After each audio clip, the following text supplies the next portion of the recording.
পলাতক সাবেক প্রধানমন্ত্রী শেখ হাসিনার আরও একটি ভয়েস লিক হয়েছে বা ভয়েস ক্লিপ লিক করা হয়েছে। তিনি কোনো একজন আওয়ামী লীগের নেতার সাথে কথা বলছেন। সেখানে তিনি বলার চেষ্টা করছেন আগামী 10 নভেম্বর আওয়ামী লীগের নেতাকর্মীদেরকে রাজপথে নামতে, ঢাকার রাজপথে, এবং সেখানে ডোনাল্ড ট্রাম্পের ছবি ফেস্টুন করে তারা মিছিল করবে।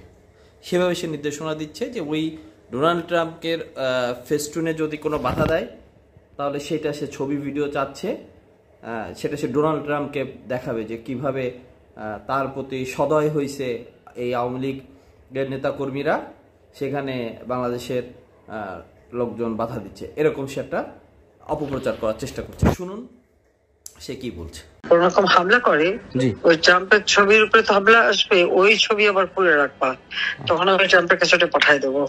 আমার সাথে লিঙ্ক আছে, যোগাযোগ আছে। জি, আমরা তো ব্যানার করছি আপনার ছবি দিয়ে, বঙ্গবন্ধুর ছবি দিয়ে, তাহলে আবার নতুন করে একটা ইয়ে করি, নতুন করে ব্যানার করি। হাতে ব্যানার না, ওখানে আমার ছবি না, হাতে শুধুমাত্র ট্রাম্পের ছবি থাকবে।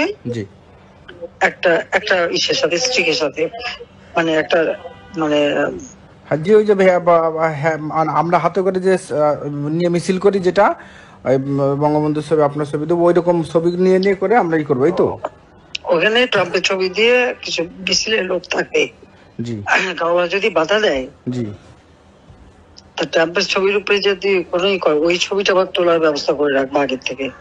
জি, দেখুন আমরা জানি যে আসলে আওয়ামী লীগ তৎকালীন সময় আসলে তৎকালীন প্রধানমন্ত্রী শেখ হাসিনার নির্দেশনা ছাড়া আসলে কোনো কিছুই করতো না, কেউই করতো না।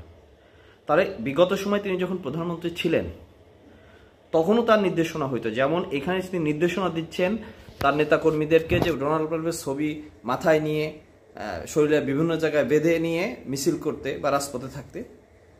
এর আগে যখন তিনি ক্ষমতায় ছিলেন তখন ডোনাল্ড ট্রাম্পকে নিয়ে তার নেতাকর্মীদের প্রতি তার নির্দেশনা কী ছিল, বা তার নেতাকর্মীরা ডোনাল্ড ট্রাম্পকে নিয়ে কি বলতেন। শুনুন কি বলতেন। 64 জেলায় ডোনাল্ড ট্রাম্পের নামে মামলা দেবে আওয়ামী লীগের নেতাকর্মী। শুনুন পাগল ছাগলরা কি বলে। প্রতিহত করতে পারবেন না। আপনাকে হুঁশিয়ারি করে বলতে চাচ্ছি, ডোনাল্ড ট্রাম্প সাহেব, আপনি বাংলাদেশ চেনেন না, আপনাকে বাংলাদেশ চিনিয়ে দেওয়া হবে। বঙ্গবন্ধু শেখ মুজিবের 9 মাস যুদ্ধ করে এদের স্বাধীন করেছে, বিশ্বের সকলেই চিনত। আপনি বাংলাদেশ চেনেন না, আপনাকে বাংলাদেশ চিনিয়ে দেওয়া হবে।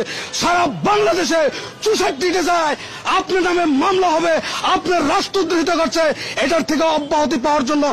তো এই হচ্ছে অবস্থা। আমার আসলে অবাক লাগে যে কতটা বিকারগ্রস্ত হলে, মানসিকভাবে বিকারগ্রস্ত হলে একটা মানুষ এই ধরনের নির্দেশনা দিতে পারে বা এই ধরনের চিন্তা চেতনা করতে পারে।